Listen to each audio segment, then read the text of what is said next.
Hi, I thought you might like an update on my tapestry. This is pretty much finished now. I'm going to take it off the loom soon, but this is what it morphed into from what you saw in the previous videos. And as you can see, I did like a circle in the middle here, and then I did like leaves and things branching out from there. And then on top of the circle, I did some embroidery stitching with a lighter cotton. But I was pretty pleased with how my circle came out, so I thought I would show you guys how to do that. And also I wanted to answer a question that somebody asked about finishing the tapestry before taking it off the loom so that it doesn't unravel. What I've done is hem stitch along the top. So it doesn't matter if you've got a straight line or a wavy line, you can still hem stitch right on it. And it gives a beautiful neat finish, and I've hem stitched at the bottom as well, so that's not going to come off. I haven't quite decided what I'm actually doing with my tapestry yet when it comes off the loom, so when I cut it I'll leave a good amount of fringe just in case I want to hang it, or I'll just see what it looks like when it comes off the loom and then decide on that later. But let's have a look at how to weave a circle, or indeed a shape. So to start with, I've got a circle. If you want a perfect circle or a near perfect circle, you can use a compass or you can trace around something. And it's just a normal piece of printer paper, scrap paper really. And I want to have that underneath the warp. And I've got a pin, just a regular sewing pin. And I'm going to just lightly pin that underneath. And I'm going to not go over too many warp threads because I don't want to hold them down, but I just want to hold this in place temporarily.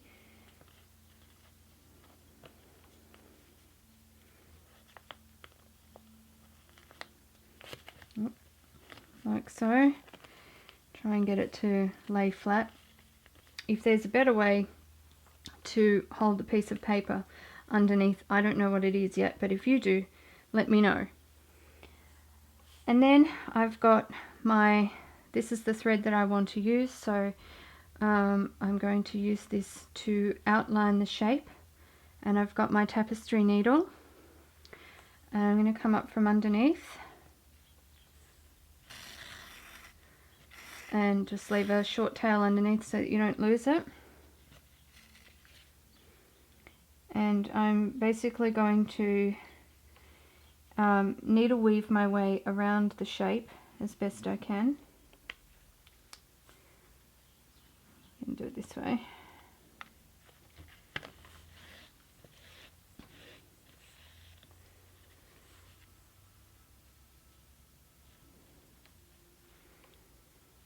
Oh, for some reason that is a difficult angle for me.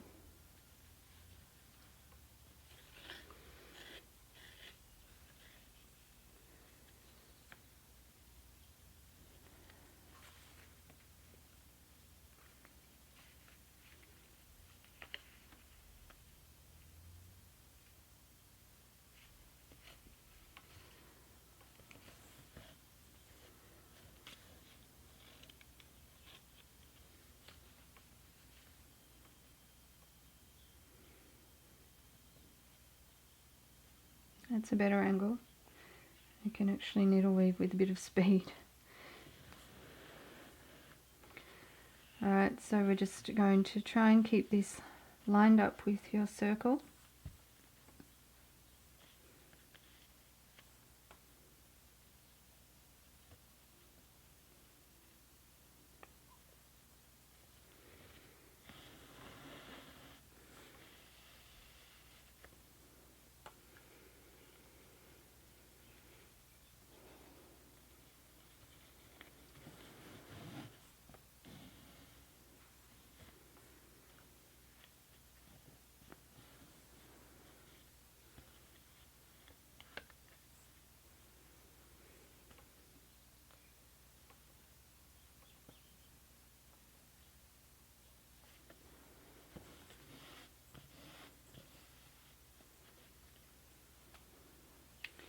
All the way around, back to the start.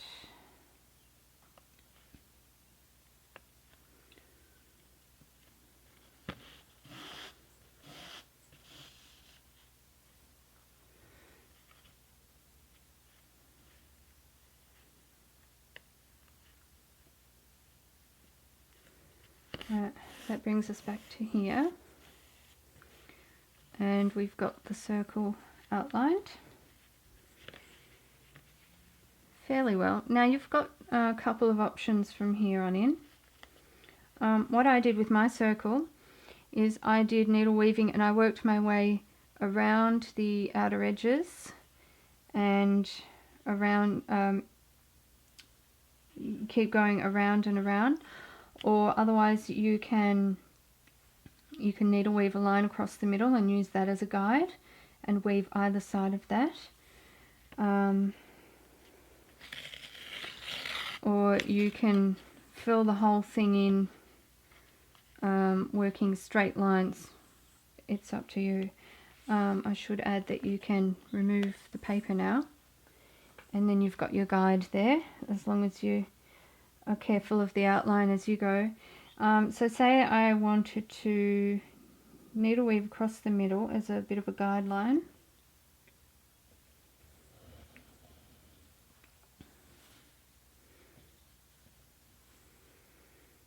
So I'd be going up and under.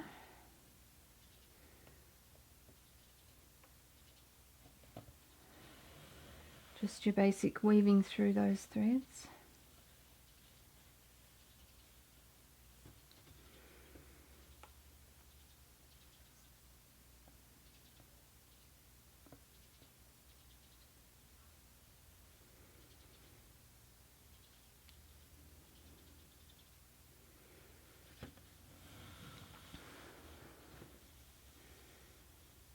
Okay.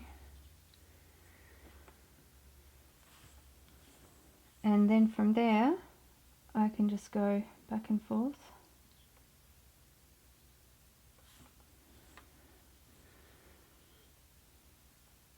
So I'm going to be alternating this time. The ones that I went over before, I'm going under this time, and vice versa.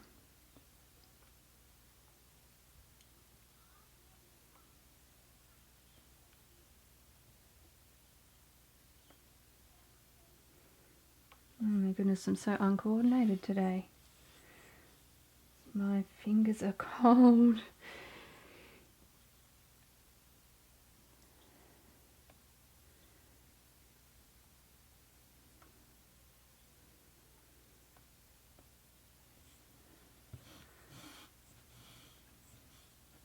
Now obviously if you're going to be weaving a shape or something, it's going to take a while. None of this tapestry style weaving is quick.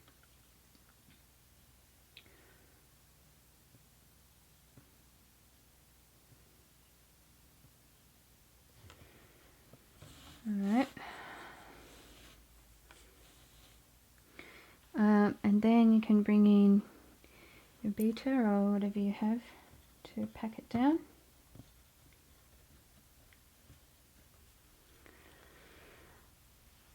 And if you chose to go around the circle so that you get more of a spirally sort of effect, then it's a similar thing. It's just follow your guideline that you've already put in and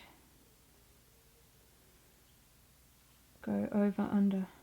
Yeah, some threads are a bit difficult to see. There we go.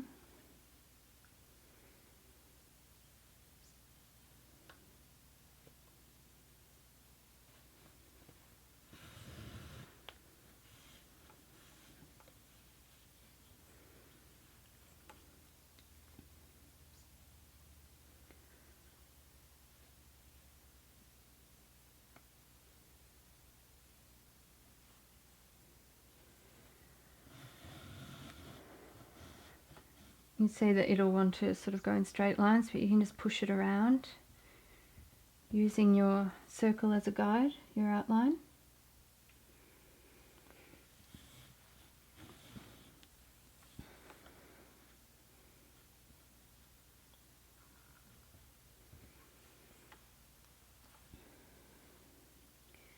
And then you could either work your way across there and back around that way, or you could keep going right around.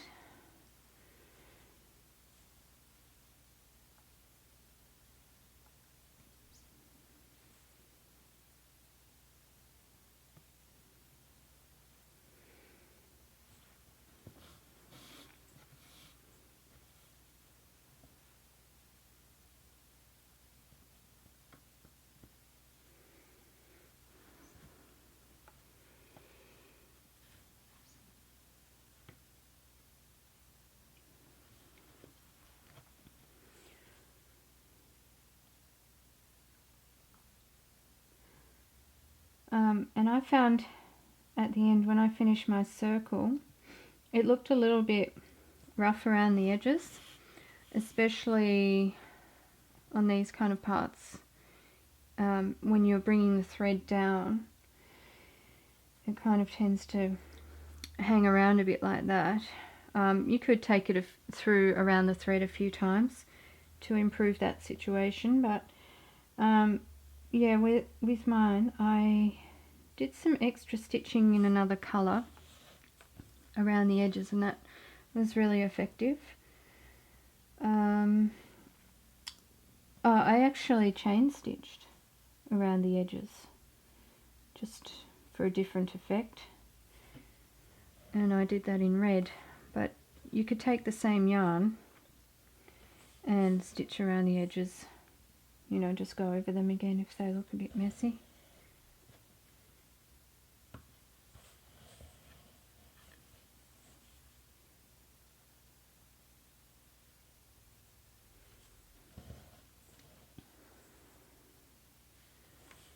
So yeah, back up here again, and I can just keep going until that's completely filled in. And then, as I said, you can do some extra stitches on top of it if you want to. If you're into embroidery, chain stitch looks really effective. And then I also did just some straight stitches on there. See what you can come up with. I'm sure you'll come up with something interesting.